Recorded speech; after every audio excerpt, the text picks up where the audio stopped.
Well, let's get into our review of The Naked Gun. Have you seen this? Have you seen this? Have you seen this? I know, I've seen this. I know this. To start us off, Adrian, if you can, we're not going to forget this time, if you can go over the letterbox description synopsis so the folks know what we're getting into. Yes, sir. Here we go.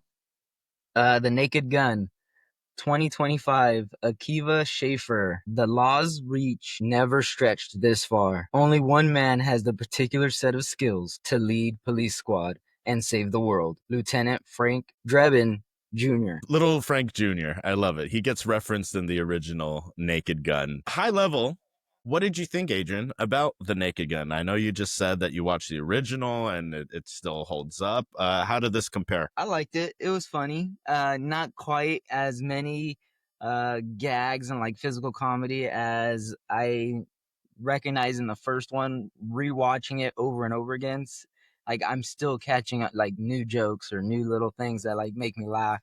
Little things in the background, little details that really aren't a joke, but it just makes you laugh and chuckle. It is just missing some of those things, but other than that, it kept true. It wasn't like it paid homage where it was supposed to. I was a little torn about Liam Neeson. Just like at the first, the opening scene was even like tough to get through. Seeing him as, like I will Careful. find you. Oh, sure. Like as Taken. Yeah. Right, as that character. But once I got through that, I felt like he was a good Leslie Nielsen. He was a good Frank Drebin. Yes, Yeah, but Frank Drebin. like his own interpretation, his own version of what Leslie Nielsen's character was, he did it well. I liked it. And it's even before he got cast and this movie came out. It's like Leslie Nielsen and Liam Neeson. It's like their names always kind of like were so similar. So the fact that he got cast into this was pretty funny. Erica, what do you think? You're very big in our group text about not spoiling anything of this movie. So let's hear your spoiler-free pitch. I liked it. I actually loved it. Yeah. I think it really helps that I really love and adore Liam Neeson and Pamela Anderson just as two human beings. So it was like really fun to see them as these characters. Mind you, I did watch the original Naked Gun, which I had not seen before. Wow. Okay. My reference to anything like Airplane was typically the movie that was put on as a child, like in that realm of comedy. So that's like my reference. And then obviously, like growing up, Austin Powers was super huge for us. And then like into like Scary Movie and like other parody kind of movies.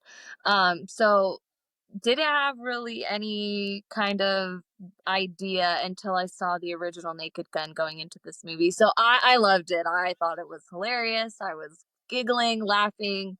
It was exactly what I wanted. Yeah. And to Adrian's point, it stays true to the type of comedy. I agree that if you watch this one, The Naked Gun, it feels like it's joke after joke after joke, which it is, but it's like a semi-automatic, whereas the original Naked Gun from the Files from the Police Squad is like full auto, just like jokes on top of joke, a joke behind in the background with a joke happening, right? A lot more detective inner dialogue, I think, in the original, where like the jokes are within that inner monologue. It does have that in this one, but it's not as frequent and they're not as memorable, maybe. And maybe it's just with time, like we've had from the Police Squad. I think it just wasn't the longer. forefront of like what they wanted to focus on, so we just didn't get a lot of it, maybe. I don't know.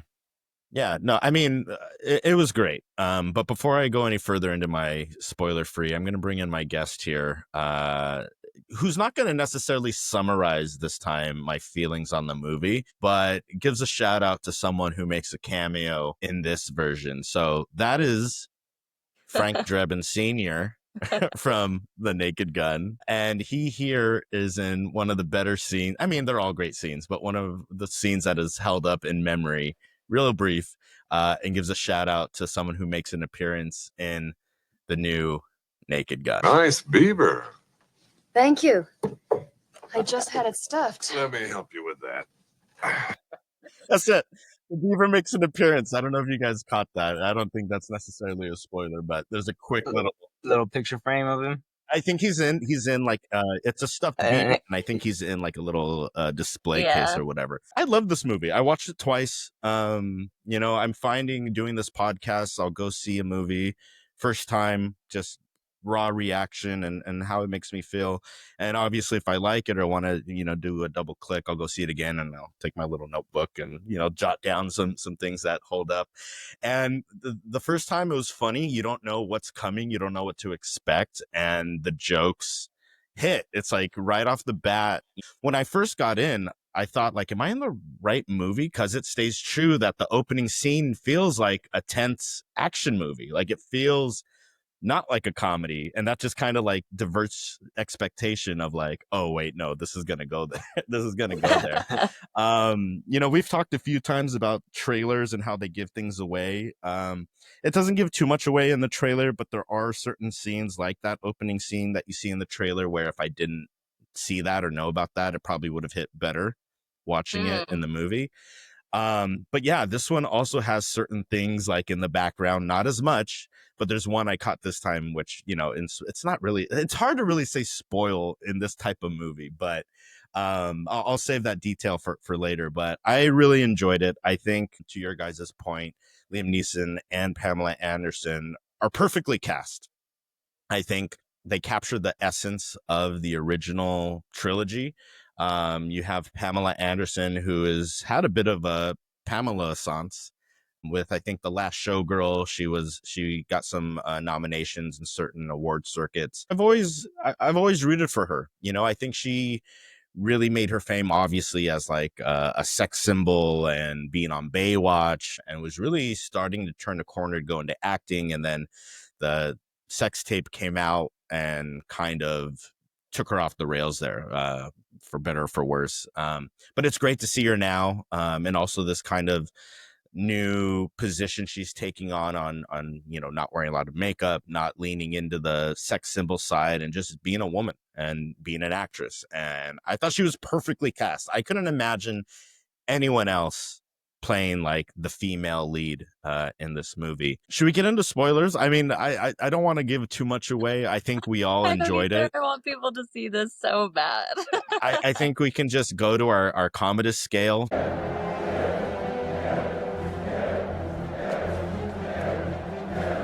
Adrian, thumbs up, down, or even? Thumbs up. Thumbs up. Thumbs up for me, guys. Immediate thumbs up. Erica, where are you going? Two thumbs up. Thumbs. Ooh. Fireworks, baby. Nothing to see here. Nothing to see here. Yeah. Thumbs up. Yes. Thumbs up. 3 thumbs up across the board. It's a good time. It's a lot of fun. And I'd say, with the exception of maybe one scene, anyone can watch this. Like there's some jokes that are obviously more mature, but I think anyone could really watch this. There is one scene, which we'll touch on spoilers, that's a bit sexual, but I mean, it's great. There's nothing it's not too violent per se. Here's what I'll say. Since you Hold on. Because unfortunately, my mom one time brought my brother and I when we were a little bit too young, and we asked the attendant, hey, is Wedding Crashers an okay movie for these kids to see? And I want to say I was maybe like 11 at this time. Let's just say this is like a 14 and over kind of movie. Like, if you're thinking about it being fun for your kids, the maybe Naked at Gun, the this movie is? Yeah, maybe like a high school level would be like appropriate, because even the inappropriate jokes, they could maybe like giggle about it, whereas like a kid underage, they're gonna be like, Mom, what does that mean? Or, I don't get it. Why is that funny when everybody else in the theater is laughing? I think that's fair. If it weren't for like one specific scene, I think it could be even like middle school, like maybe 12 or something. But there is a scene here that's kids would raise questions if they don't know what's going Yeah.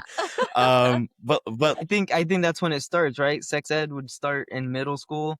So Right. I think that's probably when that joke would start to hit, is right when they're in middle school, because they're getting the joke of what it looks like as opposed to what it really is. So I think that would be the ideal like cutoff, would be okay, like well, let's put it this way. I mean, 7th grade, you know? you're the only one here on the call with a daughter. What age would you say, Aliha, come watch this movie? Like, when would you show her this Naked Gun? I wouldn't. Yeah. I wouldn't. I would avoid. I would That's fast what I'm forward. saying. Even middle school. Oops, too, I sat on the remote. I mean, you have kids who are like at the age during that time who would get it, right? And if you have kids like that, then okay, then this would be an okay, funny movie to go watch. But if your kids, you guys know your kids. If your kids aren't there yet, just don't Right. go see this movie. Right. Everyone has their different parenting Yeah. styles.